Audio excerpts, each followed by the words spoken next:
السلام عليكم ورحمة الله وبركاته everyone.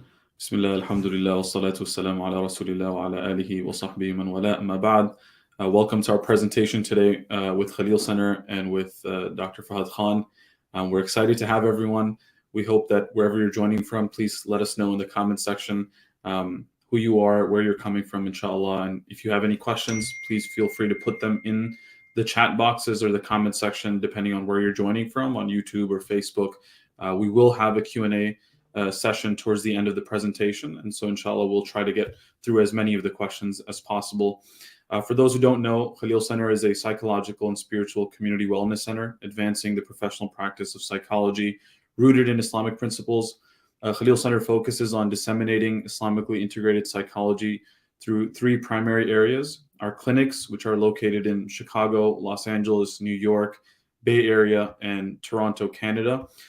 Through our various community education endeavors, like the one you're joining here with us today, along with a lot of research and clinical training to help push forth the baton of Islamic psychology beyond our walls. So today we're talking about seasonal depression, or otherwise known as seasonal affective disorder. All of us experience that shift in our moods as soon as the weather changes. The shorter days, decreased sunlight affects us both mentally and physically. For many of us, the seasonal changes result in depressive symptoms and impact our productivity quite drastically. How do we deal with seasonal depression? What are some practical tips and advice that can help us enhance our productivity through the winter months? So that's the scope of our discussion today. We have Dr. Fahad Khan joining us. He's the National Deputy and Clinical Director at Khalil Center. Dr. Khan is a licensed clinical psychologist with a doctorate in clinical psychology, a master's degree in biomedical sciences. He's also a student of the religious sciences. He completed the memorization of the Quran at the age of 16. He also teaches undergraduate and graduate courses in various academic institutions and universities around the country. He's also a fellow of the International Association of Islamic Psychology and serves as a reviewer and editor for various peer-reviewed journals in the United States and Pakistan. Dr. Khan was also one of the authors of the integrated modality of psychotherapy that Khalil Center put forth. He's also actively involved in professional organizations and currently the program chair for Division 12 of the American Psychological Association, as most people know it, the APA. For his work and dedication, the APA awarded him the 2021 Early Career Psychologist Champion and 2020 Early Career Achievement Award. So mashallah, we're very excited to have him. We hope that everyone is focused and comes with their attention. Inshallah, ask any questions through the presentation and I will give it off to him. Bi-idhnillahi ta'ala. جزاك الله خير. بسم الله والحمد لله والصلاة والسلام على رسول الله وعلى آله وصحبه من والاه وتعز من تشاء وتذل من تشاء بيدك الخير رب اشرح لي صدري ويسر لي أمري واحلل عقدة من لساني يفقهوا قولي. Assalamu alaikum wa rahmatullahi wa barakatuh. Jazakallah khair, Abdullah, for that beautiful introduction. May Allah reward you and also accept the work that we do at Khalil Center. So inshallah, we're going to spend some time talking about seasonal affective disorder, winter blues. There's several names that people have for this. I want to make sure that my slides are visible. Abdullah, can you confirm that for me? Okay, good. So, this type of disorder, so before I get into it, depression, which is a type of mood disorder, can broadly be categorized into two broad categories. This is something that Abu Zayd al-Balkhi did in the 9th century. When he talked about depression, he mentions that depression can be of two types, endogenous and exogenous. So, what we mean by endogenous depression is a type of depression that the cause of it is coming from within the body, whereas in exogenous depression, the cause of it is coming from an external source, right? So, for example, let's talk about exogenous depression, which is very commonly known and seen, with people around us. An example of that would be when someone loses a job and they become sad. And that sadness is normal. That sadness is also healthy because obviously you're grieving the loss of your job. When somebody loses a loved one, a human mind, a human body, human soul needs to grieve the loss of that loved one. So that's completely normal. Some of the Sufis actually go into the idea that some depression is actually part of our existence because we constantly, at a spiritual level, grieve the loss that we experience, and the divide and the lack of unity with the divine. And the fact that we are in this world, in this dunya, away from Allah subhanahu wa ta'ala, in a sense that Allah is still around us, but we're going through this separation, and once we enter Jannah, we're reunited, with Allah subhanahu wa ta'ala, with the prophets and other righteous individual. That separation can also lead to depression. So there are exogenous variables that cause depression, and again, some of it is completely normal. And so if someone experiences a loss, for that individual to be depressed, it's not only normal, it's actually healthy, because it helps the person express their emotion, a healthy emotion, in a healthy way. Now, sometimes that depression can turn unhealthy. So you may have someone who experienced a loss, and they were grieving, going through bereavement. For example, somebody died, and then it's been now a year and they still can't get out of bed. It's been a year and now they still cannot focus. They cannot find any interest in doing the things that they would previously enjoy. They cannot spend time in the company of others.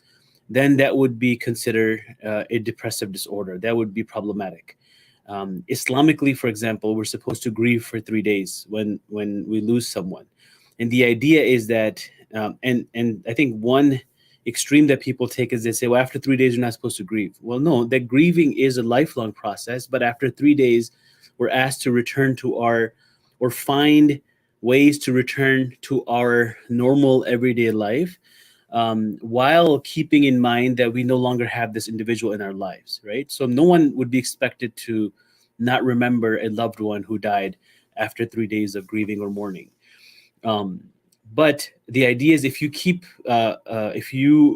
try to bring yourself back into the normal world, take care of things you're supposed to do, going to work, for example, taking care of family members, community, then that's going to help you alleviate some of that depression that is there normally and naturally. But if we linger on with that, and if we don't push ourselves, then oftentimes we see people, they become depressed and just keeps getting worse and worse and worse. And even after you come back to your quote unquote normal life, still you will experience sadness. Still you'll have moments where you'll be reminded of that individual, and they'll come back to you. So again, the goal is not to like completely forget about that and come back and as if everything was normal, but rather to try to bring your life back to a normal, some sense of normalcy, so that you can, it can help you grieve better. And so sometimes that grief, like I said, could last even, for example, the Prophet ﷺ grieved for a year, right? The loss of his uncle and his wife. It was a year of sorrow. So it could last a year, it could last many years. Sometimes even later in life, you're remembered of, of something, and something reminds you of the individual and you grieve about it. But that's a external source of depression, an exogenous source of depression. Then you have something that would be endogenous. And seasonal affective disorder is somewhat of an endogenous source, because it is a change in mood that happens, and let me go to my next slide, as a result of some cause, something that is a physiological change within our bodies, right? So let's talk about symptoms of seasonal affective disorder. These are very similar to symptoms of depression, right? So in depression, you have sad mood, you're feeling kind of low, lack of energy, you're excessively tired, fatigued, sometimes very catatonic. People who are depressed, they're doing things very, very slowly. They just don't have that energy that sometimes people have to take care of certain things. They're walking slow, they're talking slow, they're getting up slowly, sitting down slowly. When people are excessively tired, so this is not that you don't have any energy, but rather you all the time, even during the daytime, for example, with seasonal affective disorder, you'll find that even with getting enough sleep, you're still feeling that fatigue and that tiredness. People become socially withdrawal. withdrawn. They isolate themselves. They don't want to talk to other people. They don't want to see anyone. They spend more time alone. And again, I want to remind ourselves of these things. Against, to a certain extent, it's okay to spend time alone. To a certain extent, it's okay to feel down. Feeling irritated or anxious or upset is normal, but we're talking about excessive here. We're talking about something that is outside of what would be considered normal or healthy. And then oftentimes, there's other symptoms like decrease in sexual desires. There's either weight gain or weight loss. Oftentimes we'll see weight gain because depression, anxiety go hand in hand. There's a sense of like this self-soothing that happens when you eat, especially carbohydrates. And then they may make you eat more. So oftentimes people who have depression will gain more weight. And then one key symptom with depression, which is important to remember, is something we call anhedonia, which is that whatever we enjoyed before, we no longer enjoy anymore. So, for example, if you look at your life, if we look at our lives and we say, okay, in my life, I like to enjoy, watching cricket or enjoy watching documentaries or read articles on, certain topics, or go and spend some time with certain family members. And then I notice that within me or within a family members, we notice for them that they no longer enjoy those activities they used to previously enjoy. That's what we call anhedonia. And that is a very classic sign of depression. And then another thing that begins to happen is hopelessness, right? So with hopelessness, in fact, depression with hopelessness is a very significant sign or can lead to suicidal thoughts. So just because someone is depressed doesn't mean they become suicidal, but once they begin to lose hope, which comes again as part of this like symptom cluster or this like package deal that we get with depression, unfortunately. If we don't actively work on ourselves, we don't have the support, then it begins to go down that route where people become hopeless, and then they become suicidal. Now, that's just general symptoms of depression, and also with seasonal affective disorder, we'll see the same thing. But we have to keep in mind, though, with seasonal affective disorder, one theme that we'll notice is that this happens on a annual kind of basis. So I've had clients. I remember a high school student one time brought to me, and his parents said, every year it's pretty much the same story. He's doing fine. In the summer, school starts. He starts out very strong, and then he his grades begin to decline, and he gets really sad and upset, and he becomes self-conscious. And then, around second semester is when he realized, okay, I need to pick them back up. And then his grades start getting better. But when he's down, he's depressed. He even talks about, suicide.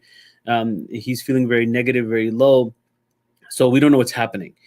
And when we do a thorough evaluation of the client, we, find out that there doesn't seem to be any other cause for depression, right? There's no family conflict, which oftentimes for teenagers or for younger children can be a cause of depression. Like if parents are fighting each other all the time, having too much conflict within the family. If they moved, it could be cause. If there's bullying. But if we don't identify any of those causes, and if you see that same pattern, then there must be something that's going on endogenously. So in this specific client, I asked them to get a blood test, which, by the way, vitamin D test you can get easily to check if there is if you're deficient. And most people in the Midwest, especially in certain areas of the world, are going to be more deficient. And we'll look at stats in a minute. But once we recognize that this person has a vitamin D deficiency, in this specific case, they went back to their physician, and because the deficiency was extreme, severe, then they had to get a prescription dosage of vitamin D, and they took vitamin D, and they felt better, right? Their depression almost kind of went away. So some of the causes that we know that take place, especially during the winter months, because of lack of sunlight, right? So today is a decently better day where we can see some sun outside, at least here in Chicago. But like yesterday was pretty dim. There wasn't a lot of sunlight, and during the winter months we don't get a lot of sunlight. So that lack of sunlight causes certain changes in the body. We have to understand that the sunlight or the exposure to light and light and dark cycles also manage the sleep and wake cycles inside of human beings. So if you just forget about technology for a second, forget about even the clock, right? Time, like what time is 8 o'clock or 9 o'clock? How would our body know it's time to go to sleep? Right? How would our brain know it's time to go? Our mind knows it's time to go to sleep when it's dark outside. So when it starts getting dark, there's less light going through our eyes, and our body begins to secrete melatonin, which makes us tired. And it's necessary. Melatonin plays an important role in many different things. And so then we begin to get tired, and then we're sleepy. And usually, like the sunnah was like, the sun goes down, you pray Maghrib, and then about an hour and a half or so later, you're praying Isha, and after Isha, you go to sleep, right? The Prophet sometimes would be up at night praying or get up early to pray Tahajjud. But the idea was that you were just following what the sun is doing. And then in the morning, people would wake up. When the sun would rise, the light would go through the eyelids, and then the brain would stop secreting melatonin, and then we would begin to wake up, right? And actually, that waking up is a lot healthier and natural than the way we wake up now. So what do? We have blinds that cover the sunlight. We don't see the sunlight coming through, even when it's like subh, kadhib, which is like before, like the actual subh, actual morning, when there's a little bit of that light outside. Even we're not noticing that, so it's completely dark. And now we have alarms, because what happens in that pattern is when the sun light comes back to our brain, we stop going into deeper sleep. So we're more in lighter sleep, and when we're in lighter sleep, when we wake up, we feel more refreshed. But if you wake with the alarm clock, the alarm might ring when you're in a very deep part of the sleep. So oftentimes people will say, I had 8 or 9 hours of sleep, but I wake up and I'm still tired, right? Unless there's other reasons like sleep apnea or other issues happening, some of the sleep problem. If it's happening occasionally, it could be because you're waking up while you're in deep sleep. So light plays an important role in managing our sleep. That's the point I'm trying to make. And this is why one of the reasons why people who can't sleep have more sleep problems is because when they can't sleep, what do? We go on our phones, right? We're watching TV. There's light, oftentimes very bright, LED lights in our houses that are on at night. And our brain doesn't really know. Our brain just sees the light. The melatonin isn't secreted as much, so we don't feel tired. And so one of the things that we work on, and this is a side note, but sleep problems can lead to many, many different issues. Problems with growth, the physical body, anxieties, depression, a wide range of problems that are directly attributed to sleep. So sometimes even working on sleep can help alleviate a good percentage of these issues. And in this case, especially because, again, the light-dark cycle and our sleep-wake cycles are correlated, are timed, and the presence and absence of light is what determines whether we're sleepy or whether we should be awake. So seasonal affective disorder can be caused by having poor sleep. There is still some attribution of serotonin, although there's some new research out that one thing we know, there is a correlation between serotonin levels and depression. Whether one causes the other, that's a different story. And melatonin levels, right? So because we're not getting a lot of light in the winter months, there's more melatonin that's being secreted. And then if there's a family history, mental illness, and like I said, overall, just lack of sunlight. So these are some of the reasons that cause a seasonal affective disorder. Now let's look at the numbers. So, on average, age for people who suffer is usually teenage years or early adulthood, college years, and maybe early, because this is the time when people generally are more stressed, they're more busy, and they're not getting enough, time to go outside, spend with other people, spend out in the sun. We have about 10 million Americans are affected. Another 1 to 2 million have mild episodes, so it's not like as severe where they need some kind of treatment. I would say that I can actually safely make the claim that if most people in the Midwest got our blood tested for vitamin D, we would be deficient. We would have some level of deficiency, whether it's mild, moderate, or severe. And some people would actually have severe. And vitamin D doesn't only play a role in mood in this case, but it's a very important vitamin for our body. And so we have to be cognizant of that altogether. In certain cases, people are hospitalized. In certain cases, it becomes very severe. So it goes from being mild depression to moderate to severe to even something like people becoming suicidal. and there's no identified reason. People around them are like, why are you suicidal? Like, there's actually no reason for you to feel this way, but it's more of an endogenous cause, like I said before. Very few people seek help because people are just not aware of it. People just don't realize that this is an actual issue that can cause problem for us, and we just kind of get used to it. People are just kind of like try to attribute other reasons to it as well. So like, oh, it's cold outside, I don't feel like really going out, I don't have too much energy because it's too cold. And usually that's not the reason, actually. And obviously there's stigma and discrimination as well. Like, why are you sad? If somebody becomes sad out of nowhere, and then the parents are like, why are you depressed? Or the spouse or the family members, what do you have to be depressed about? Everything is fine. Well, really, it's not something that people are doing by choice, or it's not something you can just, think yourself out of. It's like if you have severe leg pain and someone says, why aren't you walking straight? Right? I mean, it's not that I don't want to walk straight. I just can't walk straight. So in this case, seasonal affective disorder, people feel stigmatized because there's no one understands them. And usually people don't know about it. I mean, a lot of people aren't aware. And most of the clients that we see at Khalil Center, at least the ones I've seen, they often say the same thing, that I never thought that this could be a reason for depression. And then usually the severe time is December through February, right? Because especially in the Midwest, but also even in other areas, because that's the time when people see the least amount of sun. And oftentimes it's more common in women than it is in men, as are other mood disorders. And the beautiful thing here, which is one stat I do want us to understand, it is treatable, right? So, most of the time, just some changes in diet, just some changes in lifestyle, like small minor changes. We're not talking about like heavy changes. Maybe some supplementation can actually help the people recover back from their depressive state.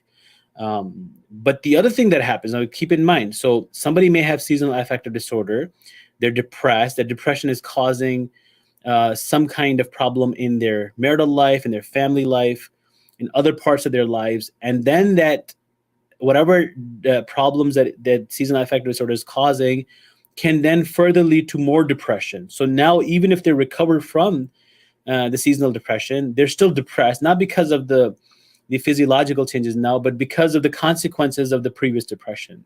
So this is why it's good to be proactive, and it's good to get treated, right?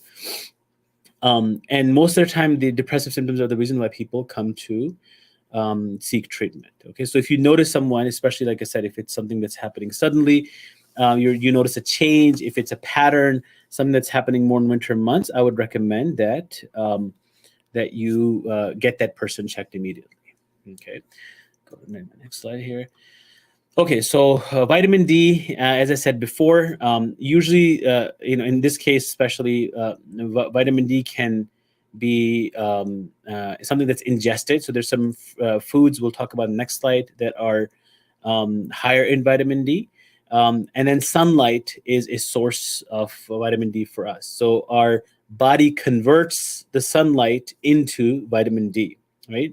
And the process, as you can see here, we don't need to go through the chemistry of it in this case, but you can see how the body, the different parts of our body are used, whether it's dietary source or the sunlight, to convert it into what it's called the 125 dihydroxy vitamin D3.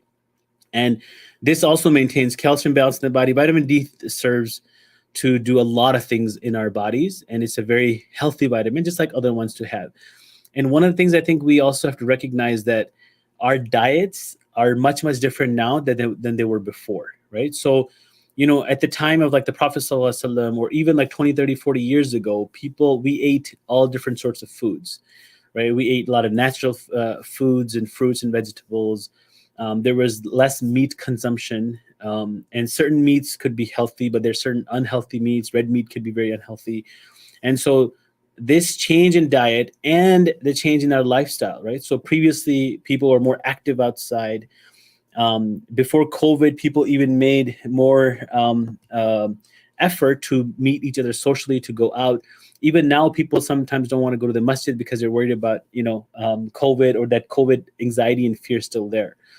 So These things have basically led to a lifestyle where we're not just getting enough vitamins for our body. We're not getting enough nourishment for our body.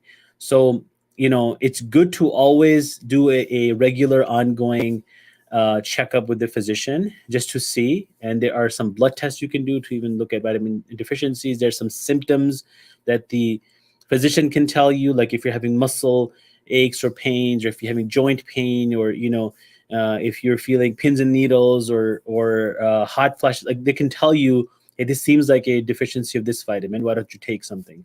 And I think I would recommend that everyone should look into. There are a lot of good halal vitamin companies that can offer a general, like, one a day vitamin for men, women, elderly, children. So it's just good habit to do that. The beauty of vitamins, taking vitamins, is that if your body doesn't need it, it just gets rid of it, right? With the exception of some vitamins, it's not like dangerous. Like you can't reach like a lethal level of vitamin. It's kind of rare, especially with the daily supplements that we have now, unless someone tries to overdose on it. So it's good to get ourselves checked and have a good source of that anyway. But especially in the case of seasonal affective disorder, in the winter months, we have to increase our dietary intake and try to get as much sun as possible. So when you see a day like this, if you're able to, if it's nicer outside, go outside, and there has to be some direct skin contact with the sun, right? So if it's cold, obviously most of us will be covered. There's only this few part of our bodies that are exposed directly to the sun. But if you have like a window and you have like a space inside of the house where there's direct sunlight coming, I would recommend, like, if you can, if there's privacy, to expose some parts of your body so you can get direct sunlight and to the skin, and that can help with that. And then we'll talk about dietary. So, what foods have vitamin D? White meat, fish, like anything with omega-3 can also help with serotonin, by the way. So, just increasing overall dietary consumption of these foods, dairy as well, plant-based, grains, mushrooms, yogurt, egg yolk, juice, all of these, especially when fortified, can have, it can be a good source of vitamin. And there's multiple foods out there. You can go online and check what foods have high level of vitamin D, and you'll find a lot of sources for that. The other thing that we talked about was melatonin, right? So, as I mentioned earlier, the relationship between melatonin and mood is a tricky one, but in any case, melatonin is good for our body. And what people have found is that generally people who feel depressed tend to have less amount of melatonin in our body. Sorry, I was saying serotonin. I'm confusing serotonin and melatonin. So melatonin is what we talked about earlier, with the light that comes through our brain, and our brain secreting melatonin. I would confuse that for a second with serotonin, where there's not enough evidence to support whether there's a direct relationship with mood or not. But melatonin is something that is important, and we need to be cognizant of, especially when it comes to our sleep, right? So generally, if we're used to having a lifestyle, like I said, with a lot of direct light, so like in our phones, for example, most people are probably not using the mode which turns your phone light into more yellowish, gives it a yellow hue. I think Apple has this built in. A lot of Android devices have it as well. I would recommend that you make use of it. So what it does is that towards the evening time, it turns your bright white light into more yellowish. In our houses, I would recommend that you also have yellow lights, not just like bright white or blue LED lights, but rather it's some yellowish lights that you can utilize, especially towards the evening. So naturally, I mean, what a healthy, ideal pattern to have, which is something all of us, including myself, need to work on, is that we towards the end of the day, like let's say after Maghrib, we should turn off any bright blue LED or white LED lights, and only keep on the old school lamps with yellowish lights. They're not very bright.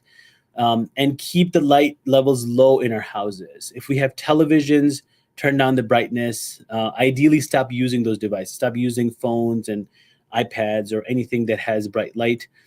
And then when you do that, like I said, your body begins to secrete melatonin. And if you feel like there's a deficiency, then these are the foods that can help with increasing. There's other foods as well that can help with melatonin increase. And we do that, and then we know we naturally should fall asleep. Now, if we're not used to falling asleep, one of the other things that I want us to understand about sleep, because it's very important, plays a big role in seasonal affective disorder, is that our bodies are not used to sleeping in bed, because unfortunately we've used our bed for like doing homework, reading, doing work related tasks, watching TV. Most of us have a TV accessible while we're in bed. Almost everyone that I know, including myself, we use phones in our bed, right? So all these are very unhealthy habits. Our body has its own memory associated with each place. So when we go to the bed, our bodies should assume that we're going to go to sleep, right? That's what beds are mostly made for. When you go to the washroom, our bodies should know that this is time for us to use the washroom, relieve ourselves, urinate, defecate, and that's it. But when people start reading newspapers or magazines in the bathroom, or using a phone in the bathroom, then the body isn't used to that anymore. And same with bedtime routine. When we're doing other things that are unhealthy, like I said, eating or reading, and I don't mean reading to like fall asleep. I mean reading to like stay awake, get some work done, using phone, any device with a lot of light. Then our body isn't used to sleeping, right? So we have to keep that in mind, and we have to train ourselves. So in the beginning, our body will give us some trouble, right? So what's going to happen is you're going to try to fall asleep, and you're not sleepy anymore, and the mind is like rushing with all these thoughts and whatnot. And then naturally we're drawn to going to our phones. But that's when we have to stop ourselves and say, no, hold on a second. It's not good for me. I'm going to keep the phone away. I'm going to try to maybe read a book. If I do need to use something or even read something that's a little bit heavy, maybe I'll go on the chair and I'll read it. I'll come back to the bed when I'm tired and sleepy. And if we do that for a couple of days, after a while, our bodies can adjust. That's a beautiful thing that Allah subhanahu wa ta'ala has given us, that any bad habit could be reversed if we just are consistent with our efforts. So with melatonin use, and there are melatonin supplements as well, you can take, go to Walgreens, get something. Usually I think they may or may not come in capsule form, but with capsules you have to be mindful of gelatin, but you can find vegetarian capsules. You can find, I think melatonin is also available without capsule. And there's a children version as well.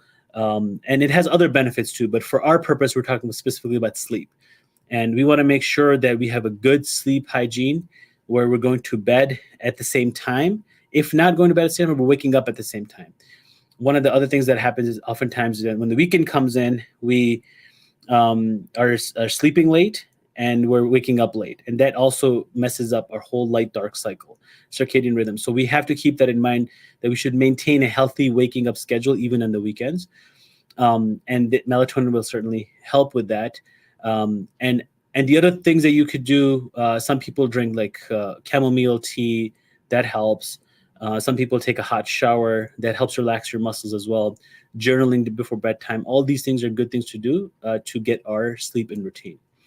One of the treatments that is often recommended for people with seasonal affective disorder is something called a light therapy or light box therapy. So if you went on Amazon and you searched up light box for seasonal affective disorder, you don't need something fancy or expensive. You can even Google, and most of them are designed with that in mind, how much light do we need? But these are little small boxes that emit light. And the goal is not to look at the box. It's not to look directly at it. Rather, if you're doing something, like if I'm reading, the box should be angled on the side so that the light is entering in my view, but not directly into my eyes, and I'm reading. Or if I'm, say even eating breakfast. So generally these are done in the morning time. When you wake up, you use that burst of light coming through you can give you some more energy, can mimic, the sunlight that your body will need in the morning. And if you're sleepy, then you can, use your light box during the day. So like, let's say that, it's like afternoon, evening time, and you're still sleepy and tired and fatigued, and it's not time to go to sleep yet. You can use that light box, and that can help you wake up as well. Generally, like, you're supposed to use whatever you can tolerate, build up to 15 to 30 minutes. Doesn't have to be more than 30 minutes. And if you have access to sunlight in the morning, like if it's a good day, then you can just go do this in the sun, right? Go outside, eat breakfast on your patio. If you have, like I said, an area inside, and if it's cold outside, but you have access to direct sunlight, that would be ideal. And you're supposed to keep it away from your face, right? You keep your eyes open, but you're not supposed to stare directly into the light. Okay, so this is something that we can utilize. You don't need something expensive. You can buy the cheapest one on Amazon. It'll still do the trick. Some of the companies brand themselves really well to try to make money from this. All of these things that we talk about today are doable without much financial strain on us, right? So that's the beauty of it. Just some minor changes in our lifestyle, right? So, and I want to just kind of go over everything and conclude that generally, when it comes to mental health, mental illnesses, depression, anxiety, we should be proactive. And what I mean by that is we should be mindful of certain things, certain activities, certain habits and behaviors that can potentially lead to more depression and more anxiety. So, for example, sleeping late, we know that can cause more depression. You can go look up any research on that. Eating unhealthy foods, eating more carbohydrates is unhealthy. Eating a lot of red meat can be unhealthy. And not drinking, enough water. And I'll take my own advice on that. Can be extremely unhealthy. Not having a semi-active lifestyle, right? Even if it's something like you walk to the masjid or you walk 5 minutes or 10 minutes a day, even when it's cold outside, these are some habits because they'll make sure these are ways that we can avoid some of these illnesses. And then if we live in a climate and a zone or an area where we're not getting enough sunlight, or if our lifestyle is such that we're spending too much time indoors in front of a computer, and the winter months are coming, I would be active, maybe get a light box, maybe try to incorporate some time in where you get some direct sunlight whenever you're able to do that. And if we notice our moods are changing, our energy levels changing, our interest levels are changing, we're not able to find any pleasure, then we have to be proactive. I would say go get a blood test done immediately, check your vitamin D levels, take some supplements, talk to your physician, obviously, because you want to make sure the supplements are not going to cause any kind of other health-related issues in you. But start taking those vitamins, start eating healthier foods to make sure that these things like serotonin, eating more omega-3 fatty acids can help with that. Melatonin, like we mentioned some foods, and vitamin D, right? So these things are taken care of. And then, if we still notice a change in our mood, I would also suggest therapy, right? Therapy can be very effective. But if the cause and the source is endogenous, then therapy is most secondary to some of the things that we talked about, right? Because if you think about it, it's like asking someone whose leg is in severe pain to walk straight or to run, right? You can teach them all the skills and you can help them process what's going on with them. But really, at the end of the day, if they're having physical pain, if there's a physical wound, until you actually take care of that wound, it won't be possible for that person to walk straight or to run, right? So ultimately, we should always keep that in mind, that therapy, yes, can be helpful. But when somebody comes to therapy, one of the first things we do as therapists, as psychologists, is that we want to rule out some of these causes. So around this time, if somebody reaches out for depression, therapy for depression, almost always I will say, first go get your blood test done, get your vitamin D levels checked. And then when they first come in for the session, one of the first things I ask them about their eating, their sleeping patterns. And once I notice these patterns, I'm always certain. And even if it's not just that, so it could be someone has depression from both causes. Like it's not mutually exclusive, where either it's endogenous cause or exogenous cause of depression. You can have both. You might have had something exogenous, like let's say you lost a job, or let's say that you started a new school and you're getting bullied by your schoolmates, and then now your lack of sunlight and these seasonal changes is causing you to become more depressed. It's going to pile on to each other, and so certainly that could also be the reason. But we want to rule this out. We want to make sure that this is taken care of. And then we can utilize therapy. We can utilize other interventions for, for other causes. But if we don't take care of this, then therapy can only, work so much. It's not going to be as effective. The other thing is then, once we've taken care of these things, if you still notice the person is having severe depression, like they can't get out of bed, they haven't been able to do anything, and it's been a couple of days now. The children are not doing their homework, adults are not getting their work stuff done. They're not finding any pleasure at all, any activities. You've tried the things we talked about today. And if somebody's suicidal, right? If they talk about, hurting or killing themselves, then that would be a good time to seek help right away, right? So, even calling your physician, if it's somebody who's actively suicidal, go to the emergency room, call 911, because again, now we're talking about something that is a matter of life and death, and I wouldn't wait at that point to say, okay, let's take vitamin D, or let's take melatonin, or all these things. No, let's go get the help. Let's make sure the person is no longer suicidal, and once they're out of the suicidal state, then we can obviously go back to and work on changing our lifestyles. May Allah protect us from these illnesses. I think one of the goals that we had for this presentation was that we wanted to make sure that we can help people recover from something that is easily recoverable, that can be managed, that can be identified. And once we do that, like I said, there's millions of people who have this. And if we're just mindful of some of these things and we're proactive, then we can avoid this, and how this seasonal affective disorder can then further lead to marital problems and family problems and social problems and suicidality. We can avoid those issues as well. So may Allah protect all of us. May Allah allow us to live a healthy lifestyle. And as always, if anyone has any questions, you can ask now. I know Abdullah's going to take over in a minute.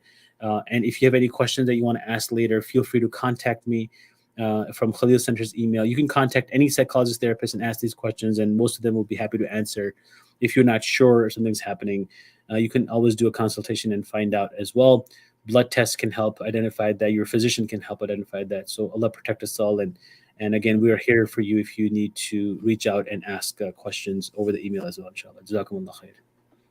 Jazakumullah khair, Dr. Fahad. We'll give everyone a couple minutes to send any questions, but I did have a question that I wanted to start with.